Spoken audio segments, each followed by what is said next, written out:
el día de hoy la obesidad. Pero les decía, la obesidad la vamos a ver desde un aspecto biológico, desde la descodificación. Puede que hoy el tema que abordemos le mueva y les ayude a entender, comprender cómo funciona su sobrepeso, que no es de agravios, tiene un propósito, tanto biológico como psicológico. Algunos de ustedes, ¿qué piensan? ¿Por qué creen que las personas suban de peso? Por las emociones. ¿Tienen que ver las emociones? Problemas. ¿Es una protección? Protección. Una creencia. Una creencia.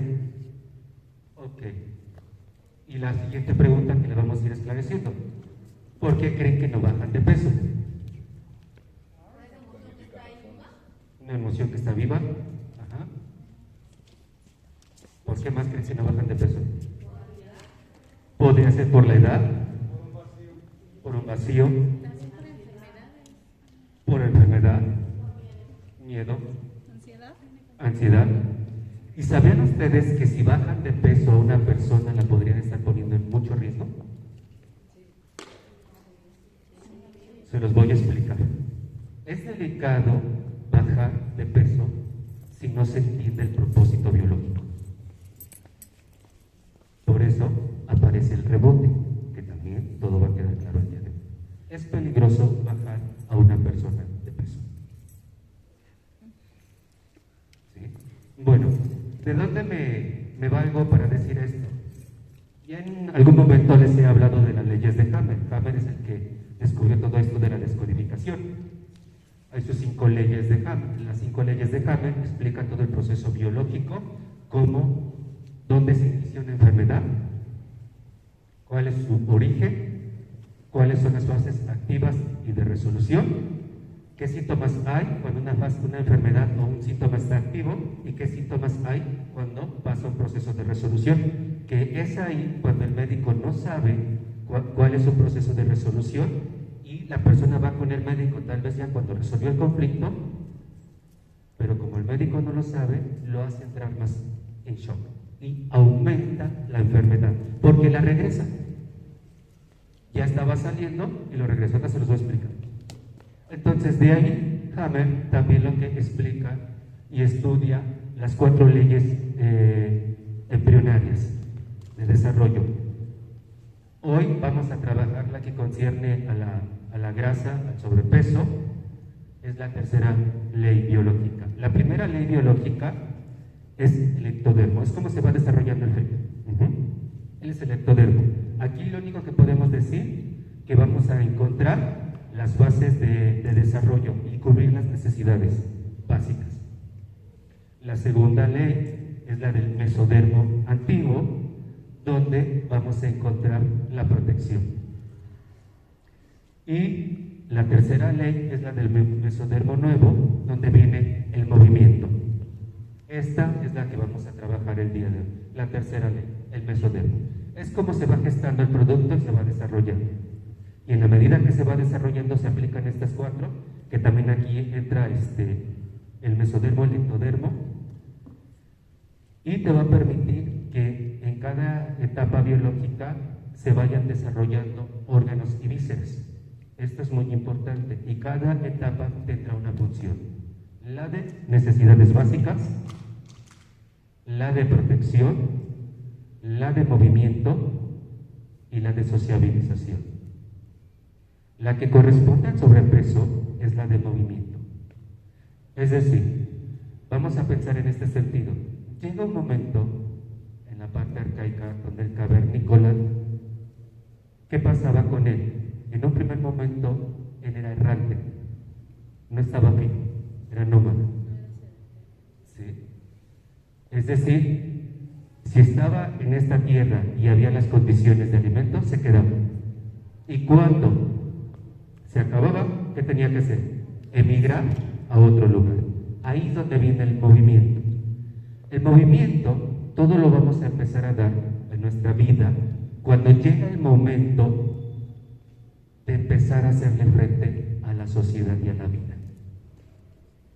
Aquí no hay edad, porque si desde niño empezaste a trabajar, a los 5, 6, 7 años, desde ahí ya le estás haciendo frente a la vida. Que si tú te consideraste desde tu inconsciente, esa parte psíquica, enfrentar a la vida a partir de los 18 años, ahí va, no hay edad, que quede claro.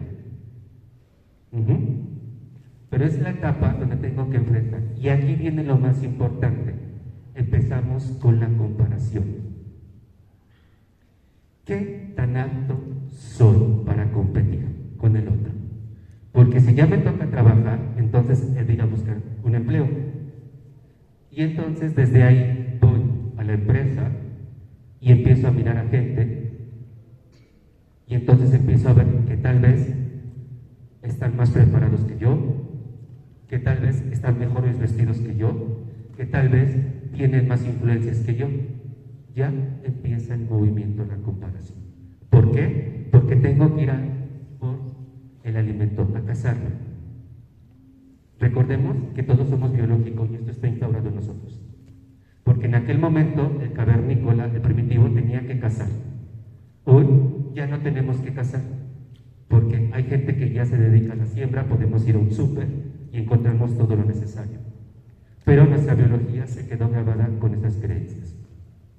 Necesitamos ir en busca de.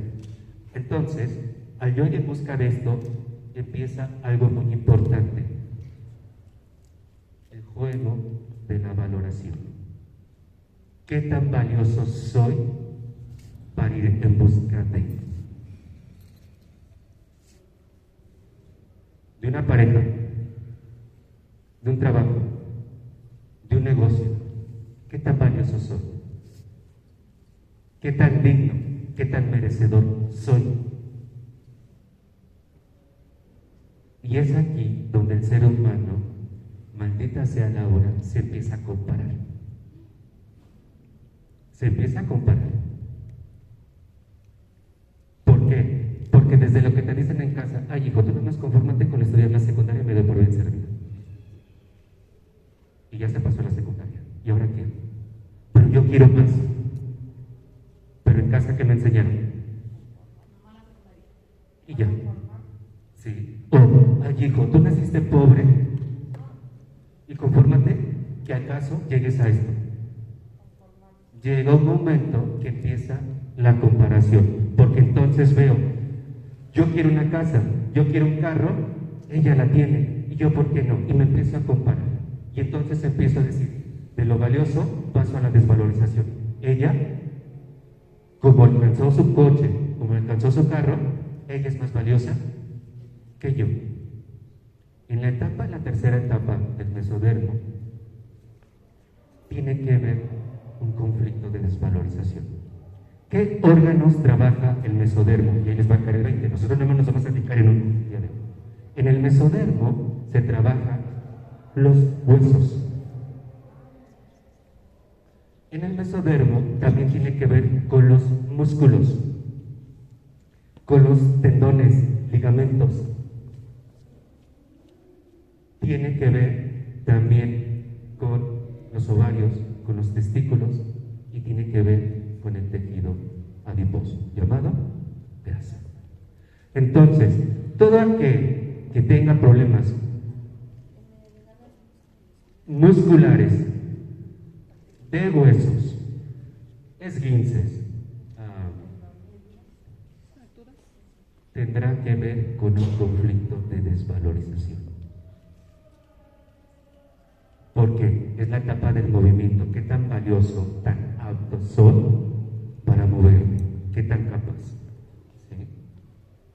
Porque en esta etapa llega el momento en que me tengo que mover para conseguir lo que yo deseo de la vida.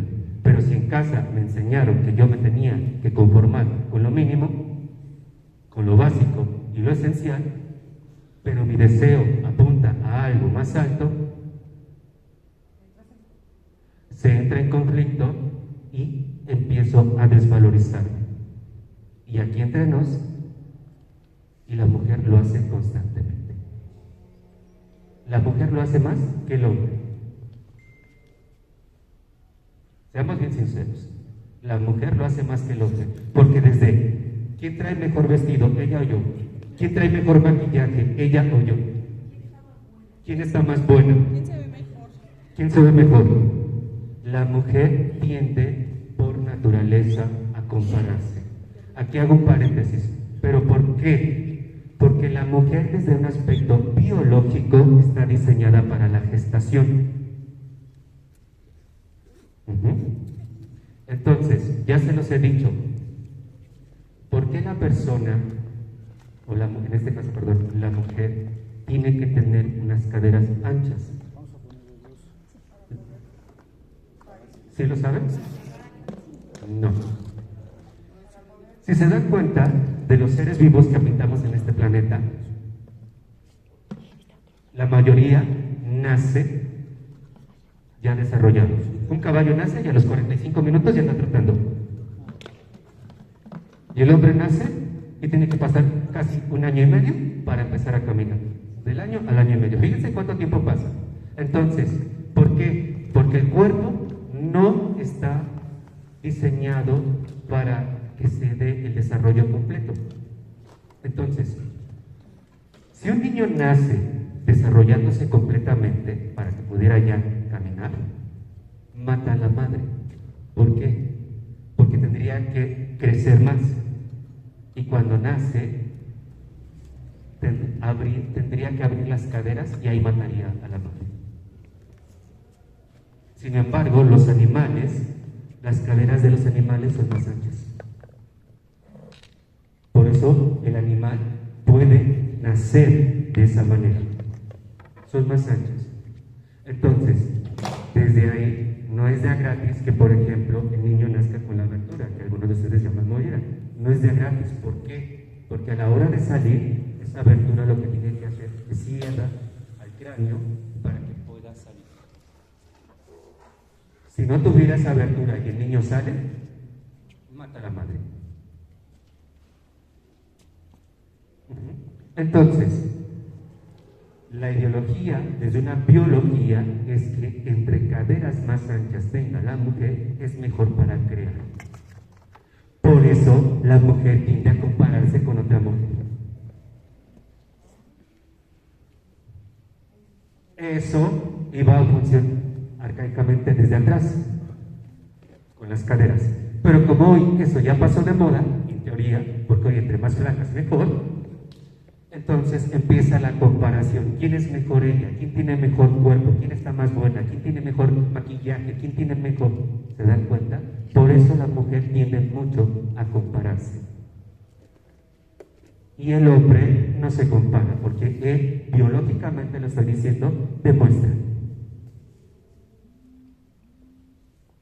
¿Queda la idea? Entonces, como tiene que empezar a compararse y enfrentar, viene la parte del depredador. ¿Qué pasa entonces cuando yo me encuentro ante el peligro? ¿Qué voy a hacer?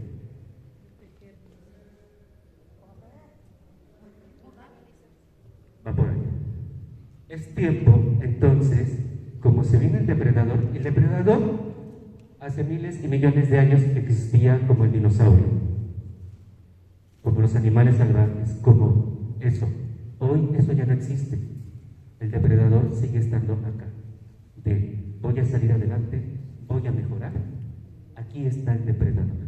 El depredador puede ser mi padre, mi madre, mi jefe, mi jefa, mi hermano. ¿Por qué? ¿Qué pasa si este cuate me corre? Hablando de mi jefe, me quedo sin dinero. Y si me quedo sin dinero, yo no voy a llevar gasto a casa. Y si no llevo gasto a casa, ¿qué va a pasar? No hay comida. Y si no hay comida, me muero. ¿Se dan cuenta? El depredador está desde el compañero de trabajo, porque llega el momento de hacer ¿cómo se llaman en las oficinas? Un escalar de puesto. Un ascenso. Entonces tengo que competir entre él y yo. Automáticamente mi inconsciente a él ya lo está viendo como mi depredador. Ya lo está viendo como mi depredador. Porque la biología está diseñada para esto. Depredador también puede ser mi pareja. Si todo el tiempo me está duro y dale. Esas son las palabras. ahí también puede ser como mi depredador. Mi depredador también puede ser el hijo que tanto me fastidia, el hijo que tanto me molesta. Porque entonces llega el momento de hacerle frente, y aquí es lo importante. Es momento y es tiempo de poner a prueba todas mis habilidades, mis recursos y mis talentos. Pero el detalle es que, como bien se los he dicho, no miro eso. No miro mis habilidades, porque desde niño que me dijeron, ay hijo, confórmate con que llegues a esto. Tú naciste para pobre, ¿no? Y cuando de niño le dices a tu padre, a tu madre, no, yo quiero tales cosas, quiero viajar. Ay hijo, eso solamente lo hacen los ricos. Además, tú eres tontito.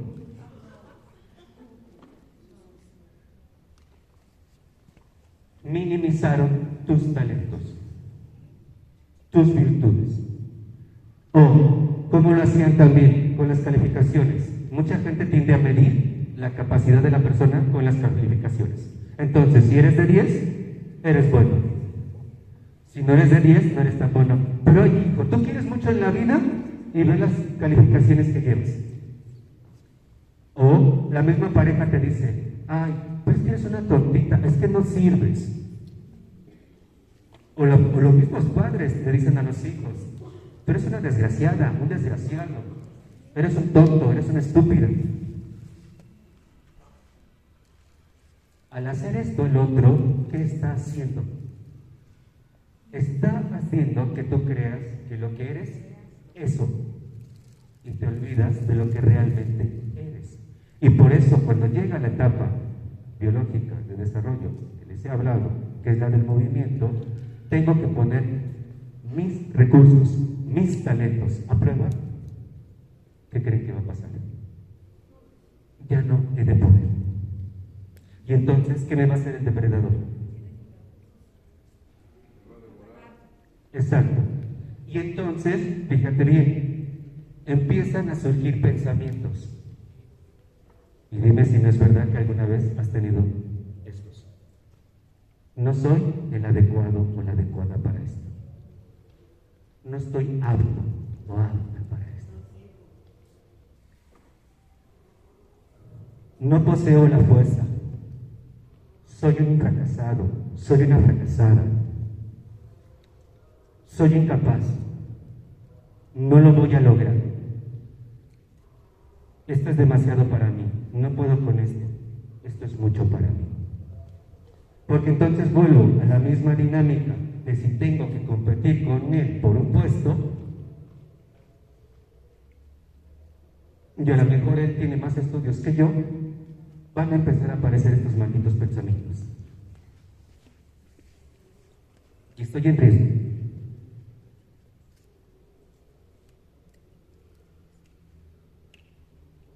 Y mi biología va a empezar a actuar como no tienen idea. Y ya se los he dicho, por eso surgen los accidentes, las eventualidades. Es la manera en que el inconsciente se encarga de darle una solución. Entonces, aquí me detengo un momento y ponte a analizar qué tanto traes de manera frecuente este tipo de pensamientos aquí. Todo el tiempo, de los cuales algunos de ellos somos conscientes y algunos de ellos no somos conscientes. Pero el que no seamos conscientes no significa que no esté. Ahí está. Y son los más delicados y los más peligrosos. Los que no son conscientes, sí. No te escuché. ¿Cómo sabes qué tipo de pensamientos tienes? Es bien sencillo. En primer lugar, párate en tu recámara. Ahí te vas a dar cuenta.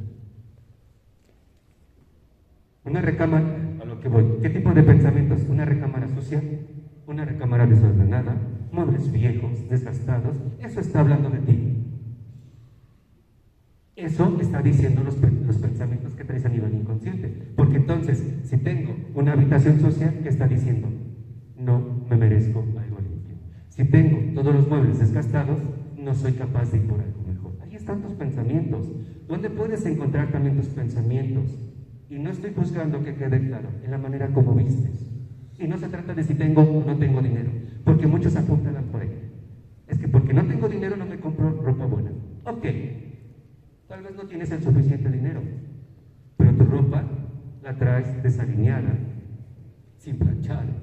Todo eso hablará de ti, de estos pensamientos. Entonces, tan inconscientes no son.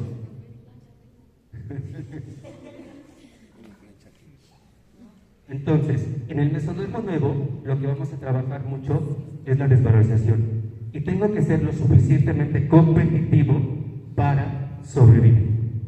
¿Y qué pasa si no lo soy?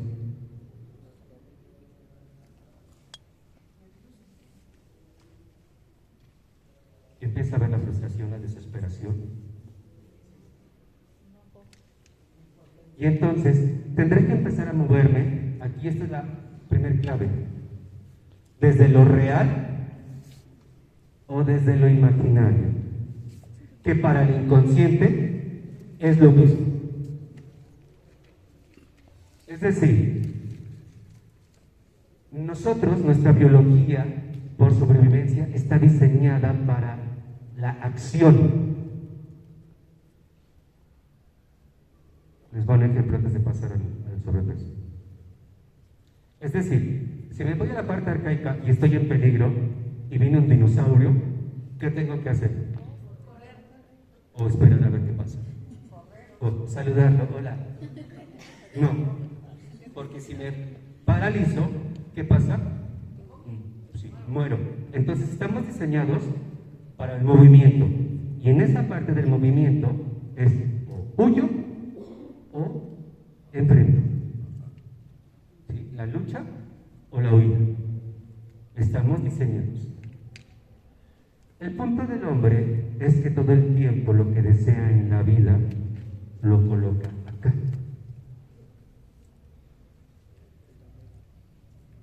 Quiero un carro, lo coloca acá. Pero todos los días se dice a sí mismo o a sí misma que quiere un carro. Pero se queda acá, inerte. Pero aquí diario quiere el carro. Aquí diario quiere el carro. Estamos diseñados para la acción, movimiento. Pero si resulta que yo anhelo inmensamente el carro y no me muevo, mi biología es la que me echa la mano. ¿Cómo que?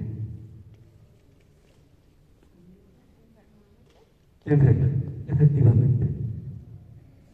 Les dije que en esta etapa entran músculos, huesos, tendones, que no nos vamos a dedicar a ello, nos vamos a dedicar al tejido adiposo, que es la grasa.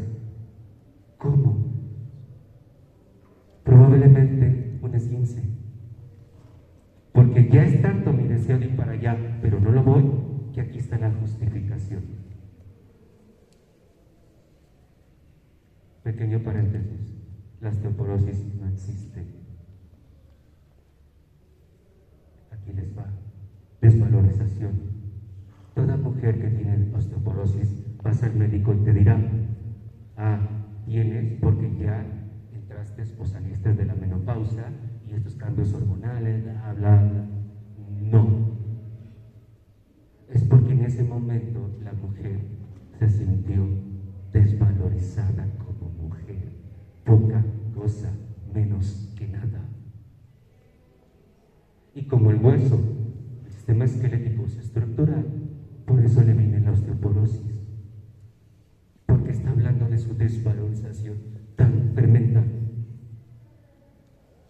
Entonces, lo que tendría que hacer el médico, más que proponerle un tratamiento, es decirle qué conflicto estás viviendo donde te sientes desvalorizada como mujer.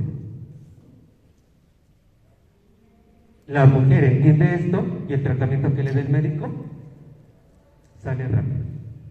O a veces sin el tratamiento.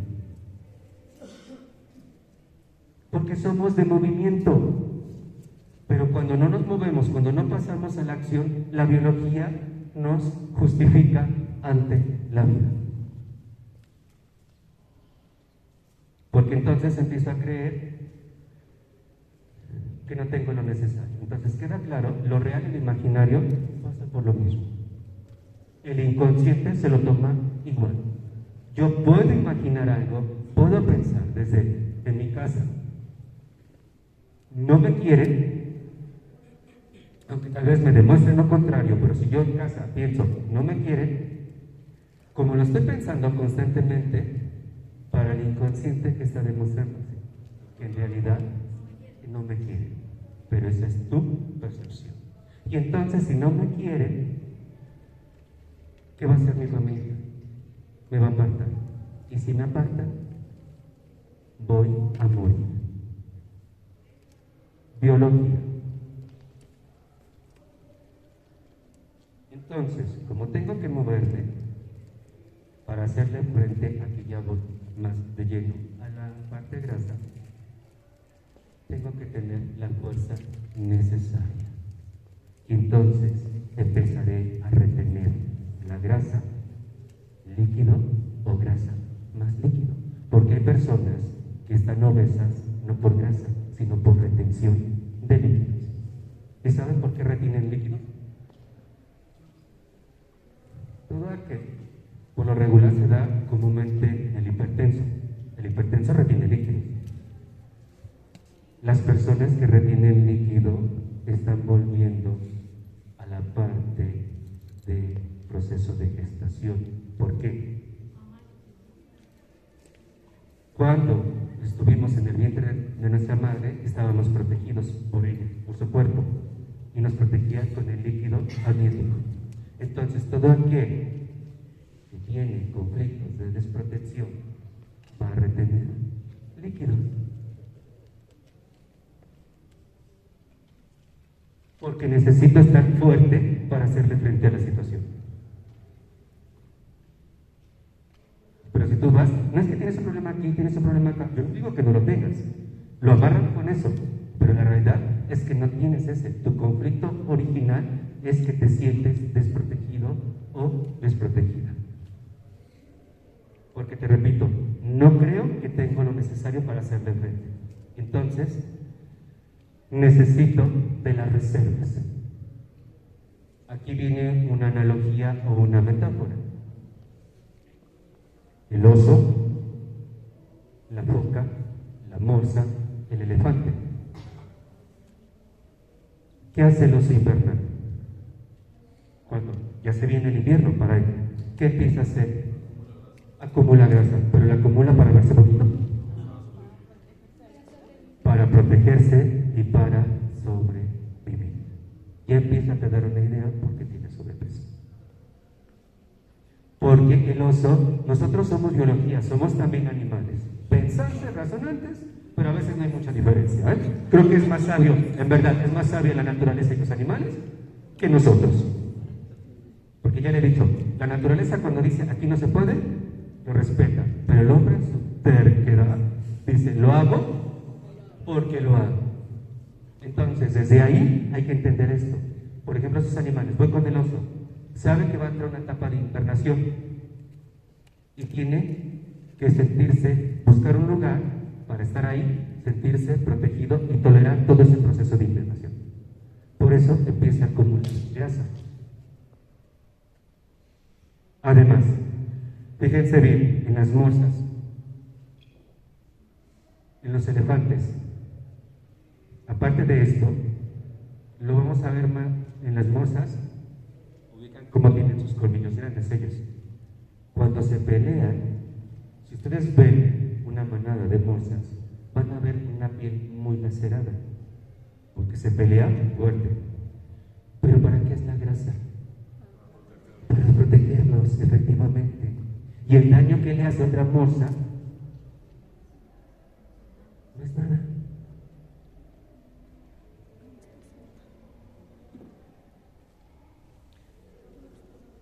Por eso, ¿por qué creen?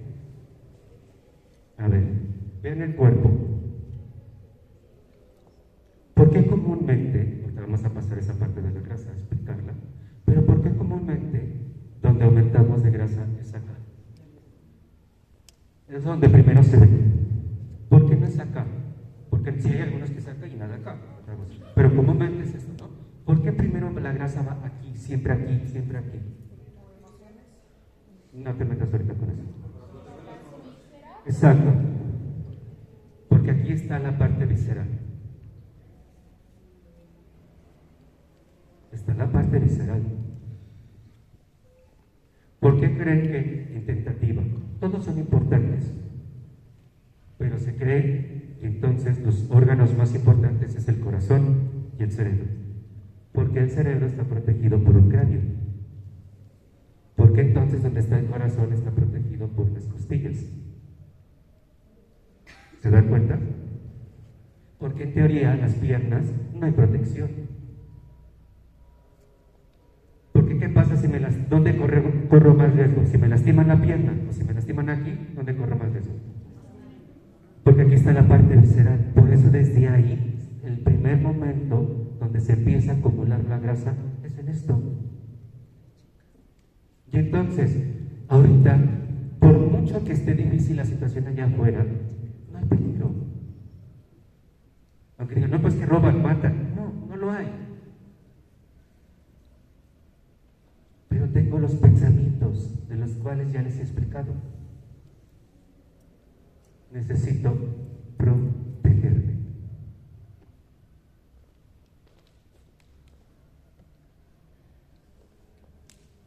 ¿Por qué creen que personas que se casan empiezan a embarnecer?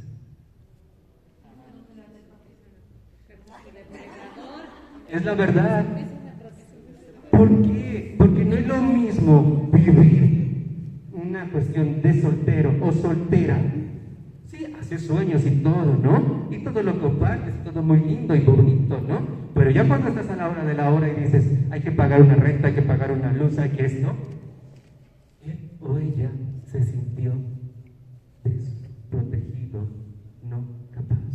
Y entonces todos le asentó muy bien el matrimonio porque embarneció. Ay, si supieras entonces, no dirías que le asentó muy bien, más bien el cobarde o la cobarde, que no se creyó lo suficientemente capaz para enfrentar la situación.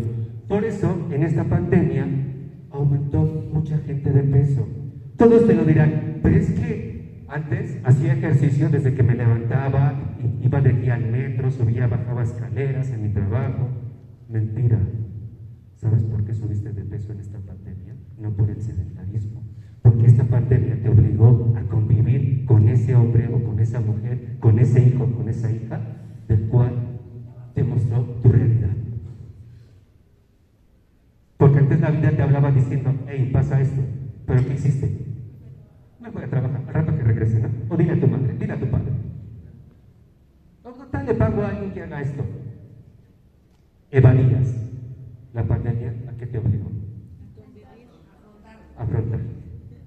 Pero ahí no tuviste los recursos necesarios. Erróneamente. No los tuviste. Y entonces empezaste a subir de peso.